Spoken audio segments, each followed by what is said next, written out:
What's up guys, my name is Dragon and welcome back to the Gaming Planet. Today I'm going to be talking about a lot of the new things in Terraria Journey's End, and before I get into that, I'd just like to say huge thanks to Super4Jet for the continued support. I see you a lot in the comments and you give me pretty good feedback and help me learn about, I guess, some new things and let me know about some things that may have been problems and such stuff like that. So thank you very much. I'm very, very grateful for your support and having you watch a lot of the videos that I've made. You stuck around for quite a while, which is kind of surprising, but thank you very much. And with that, without further ado, let's get right into it. So, first off, main menu, probably one of the most important things of a game. First impressions, of course, always matter. Some of the music has changed, some of the menus has changed, and as well as the UI for creating characters and worlds have changed a lot. If I go into single player and create a new character, you can see that there is a new journey mode, which I will be talking about later.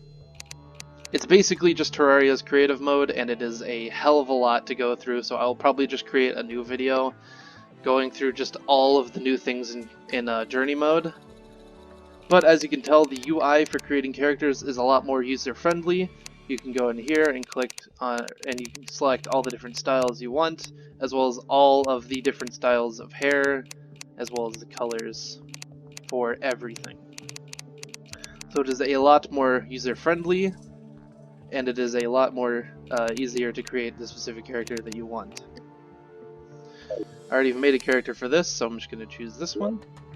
And I also made a world, but if we go into the new world, we can see that we have a name we can choose now, a seed, and it's overall just a lot easier to choose and decide on what you want to do with your world and with your character. Now, the two new modes, Journey and Master Mode, are very, very weird. Journey Mode is only accessible by Journey characters, which means no one in classic characters no classic characters can join a Journey world. What it is basically is you can turn off and on enemies, as well as how difficult they are, as well as classic, expert, or master mode. You can change all of that within Journey mode, and you can enable God mode and all that. It is a lot to go through, so I'm just going to do that in another video. But for right now, I'm going to be talking about Master Mode, as that's the world that I play on all the time. Master Mode is very different, but also the same Terraria experience that you will generally get. It's a lot harder of a mode than Expert, as enemies will have 50% more health, as well as deal 50% more damage. Bosses also have a 50% damage buff, but each one of them has their own health scaling factor based on which boss they are. But relics drop from every boss now to show which ones you've killed. It's a 100% drop. And new pets and mounts, which I'll be talking about in a bit, each have a 25% drop rate from the bosses they come from. The other thing with Master Mode is that players will now drop all of their money on death, instead of 50% in normal and 75% in expert, but they have one accessory slot with a max of 7 with the use of a demon heart.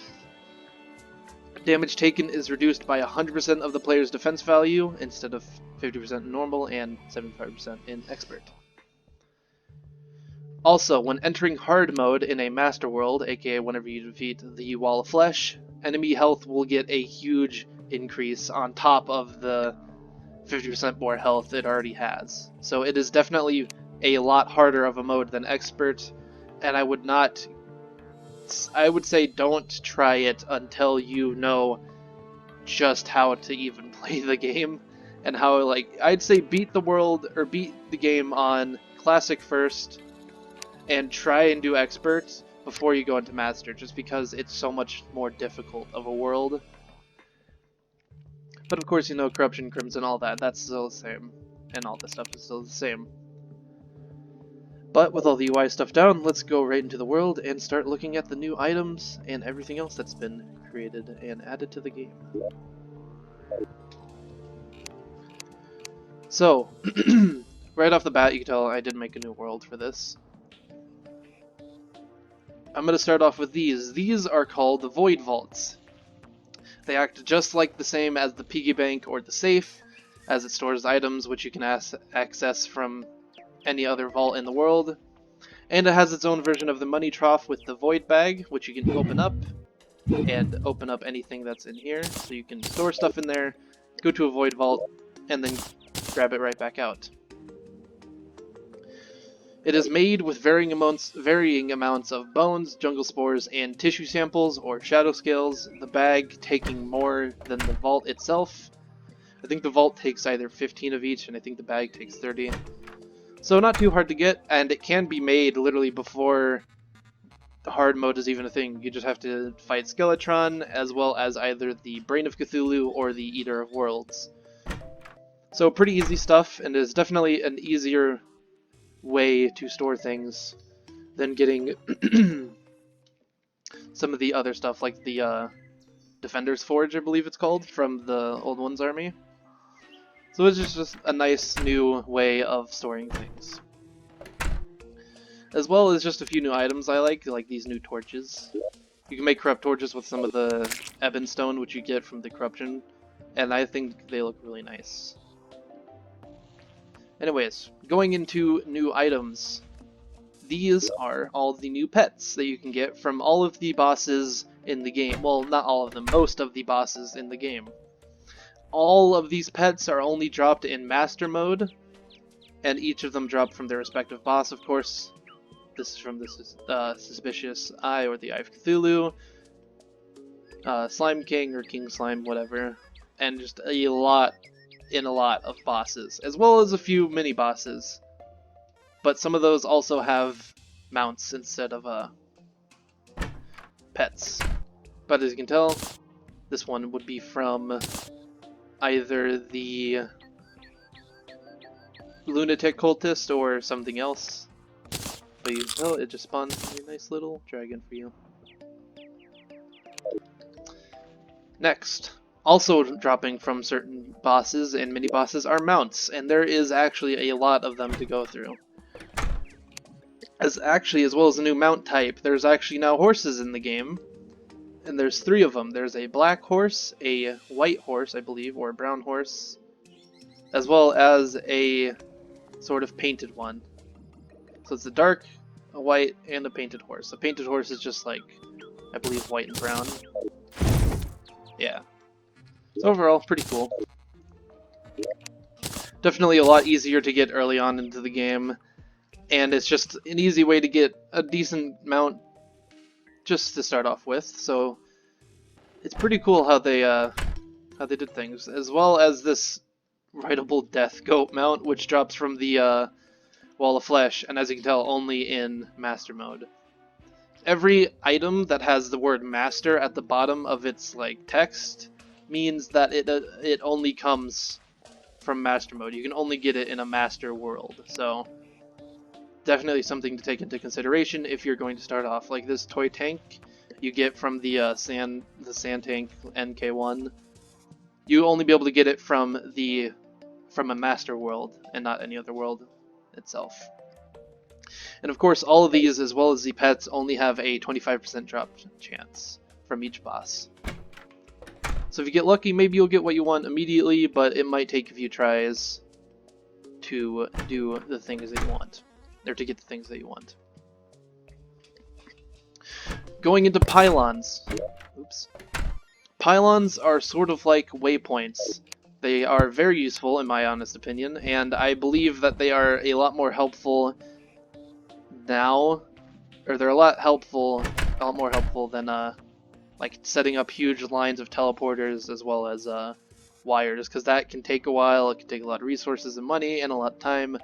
Meanwhile, these, all you need to do is get 3 villagers, or I believe it's actually 2 villagers or NPCs near them, and as well as another pylon a little while over in a new biome with 2 other villagers or NPCs near them.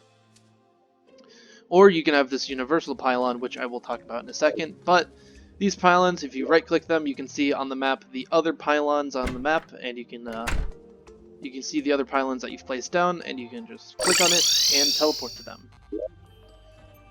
So overall, pretty cool. Now the universal pylon, it does not take any NPCs to be around it, but there can only be one universal pylon in the world at a time, and they can be bought from the zoologist for 1 platinum only when the bestiary is filled. Now you may be wondering, what is the bestiary? If you open up your inventory and click on this little book, it will open up the bestiary and you can see every single creature in the game that you will have encountered. There is currently 520, and I think that's the maximum amount of any of these. I don't think they're going to be adding any more, but there's 520 you would need to find first before you're able to buy a universal pylon. NPCs also count as entities inside of this bestiary, so do make sure you get all of those as well. It is definitely something to work through, and it might take a long time, but I believe it will actually be worth it in the end. And as well as it shows how much you've collected. Of course, I've only collected 10% because I just made this world quickly just to show you guys some of the new things. Going back into items, we have new weapons, as well as a new summoner type of weapon. Some of the new weapons I have in my inventory already. This is a superstar shooter, or a star cannon Mark II, as people are calling it. It's a decent weapon. It's not the best. It definitely does a lot of damage, but it doesn't do a whole lot. As you can tell, if I shoot it, it goes in one direction, and it actually goes through enemies. So if you have a lot of weak enemies that you're just trying to kill really easily, definitely superstar shooter, easy one to go through all of those. The other one, the Celebration Mark II, is dropped from the Moon Lord, I believe. It comes from the Moon Lord, or you can get it after you've killed the Moon Lord. It is a good weapon if you have the right ammo for it. I have these mini nukes because I don't want to destroy all the tiles. But I do believe it's actually a really good weapon because if you just shoot it, then you get a lot of these like little rockets, and they do a lot of different effects. Whips are a new summoner weapon, as you can tell. There's currently 8, and I think there's actually only going to be 8 in the game right now. But they all do similar things, and the reason why they're summoner weapons is because if you read down there, it says your summons will focus struck enemies, which means it's just a lot easier for your summons to be more effective. So if I go over here and just find an enemy real quick, if I can find any, that is. It is currently day, so I don't know. Okay. So here's the slime. If I slap them with this thing, you can see that it has the little white circle around it, which means that your summons will then counter or attack that slime. So it is very useful, especially if you just want your summons to focus on one certain enemy, like a boss, for example. So yeah, it is definitely one of the better weapons in the game for summoners, if you like to use those. There's a new staff in the game, a Finch staff. You get this pretty early on. It is only a 7 damage, and it just summons a little bird to come on and fight for you. There's a ton of new bombs in the game that are pretty weird in my opinion. There's a water bomb, a lava bomb, a honey bomb, a bomb that will absorb liquid, a dirt bomb, and then a sticky dirt bomb. All weird and all do their own thing. Obviously, the water bomb, lava bomb, and honey bomb will spread their respected liquids, and the dirt bomb will spread dirt, and the dry bomb will absorb those liquids.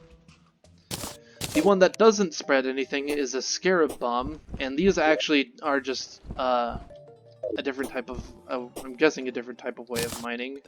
If I throw one down right here, we can see that it does a line based on, I'm guessing, wherever you're facing, because if I move, this thing turns with me. So if I aim up above it, it's a really easy tunneling method to go down, and it is a lot easier of a way to make a elevator. I also don't know what's on my head. Oh wait, it's my it's a nest for the bird. Okay. That's pretty cool. So yeah, that's all the new bombs, and there's also a new item in the game, or a new item type, kites. These guys are just little fun decoration items where you can just walk around and fly your kites. If it's a windy day, it's not one now, but if you just run around, you can get them to fly a little bit. So yeah, pretty cool, pretty fun, and a lot of new decoration items as well, which I don't have the time to go over. Actually, if you guys want to see everything that they've added sort of clumped together, I guess, there will be a link in the description to the changelog where you can just see how much stuff they have added. Anyways, going into bosses, I'm actually going to start throwing stuff away. We have the two new bosses which are added to the game, otherwise known as the Slime Queen and the Empress of Light, both of which spawn in the Hollow. The Empress of Light can spawn when Plantera has been defeated, and the Slime Queen can be spawned with gelatin crystals, which can be found in the underground Hollow, much like the normal crystals that spawn down there. The good thing about the Slime Queen is that it only requires you to be in the Hollow, and it doesn't require any bosses beforehand to be killed. But these prismatic lace wings you will find after you kill Plantera in the Hollow.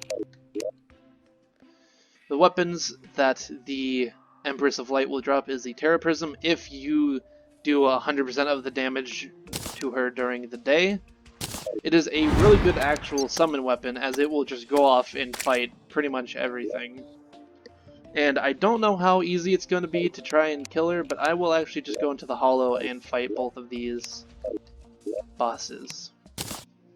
Or, well, attempt to fight both of these bosses. I don't know how easy it's going to be. But we have a decent amount of ammo, we have full health, we have some potions, I guess. We also have a little relic from defeating the Wall of Flesh when I have it, for whenever I needed to get this entire one. So yeah, pretty interesting stuff that they added. They added a lot more than what I'm covering now, but it is so much that I'm just going to go over the things which I feel are probably the more important stuff. So, I'm just going to go with the first one, which I know I can kill, which is the Slime Queen, or the Queen Slime. If I just spawn her right in, you will see that she is very much like the King Slime, as she just jumps around and releases these little slime ball things that will I also need to turn down this volume a little bit. There we go. So a pretty easy boss fight, but sort of like the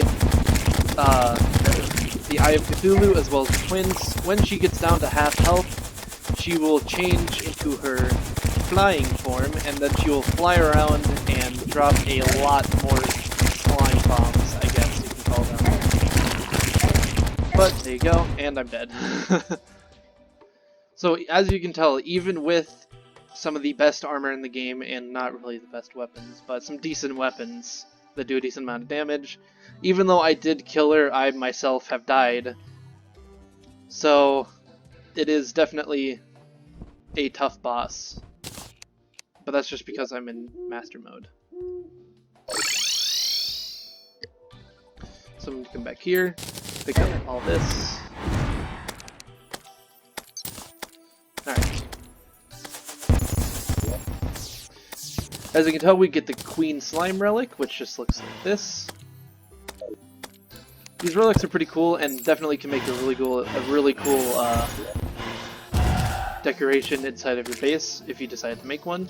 This one, Terraria wheel, which is really annoying. There we go. Okay.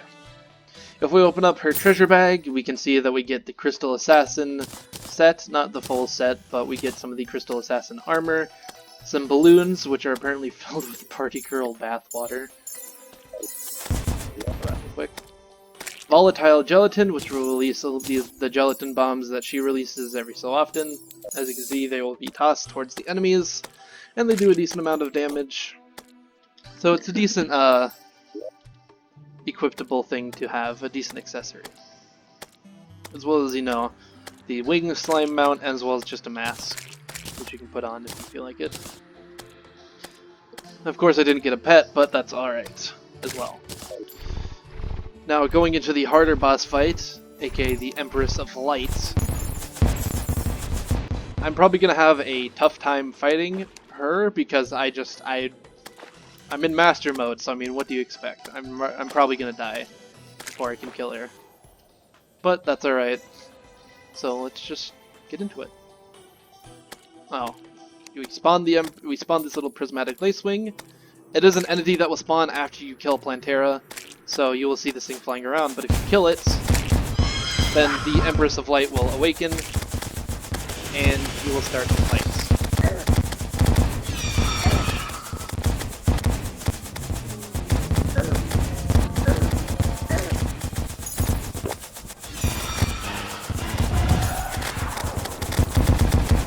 So as you can tell, this is definitely a really hard fight, as I'm already close to dying. I don't have the best weapons, of course, but that's alright. But anyways, that was just a few of the new things in Terraria's Journey's End update. If you guys did enjoy this video, then please do leave a like down below, as well as hit the subscribe button and the notification bell to be notified whenever I upload a new video. I'm really enjoying the update so far. It's probably one of the best end updates that I've ever seen come from a a team of developers. It is a very fun update, and if you guys would like to experience more about this update as well as the game itself, I do recommend getting this game. If you've never played it before, it is a fun thing to do if you're staying in quarantine, and it just overall is a very fun game to play, especially with Tmod Loader, which has now become an official, I guess, add-on for Terraria. It's all free, and you can download all of the mods on there from the game itself in the game, so it is very, very fun and a really good time killer if you're bored and have nothing else to play. Anyways, I hope you guys all enjoy the rest of your day or night, wherever, depending on where you are. Hope you all stay safe, especially with things lightening up, and as summer happens and all that stuff. Even if things open up, the virus is not gone, so make sure, even if you are going out, just be careful, social distance as always, and make sure you always wash your hands once you get home, and all that stuff. Anyways, hope you guys enjoyed this video, and I will talk to you all later. See you guys!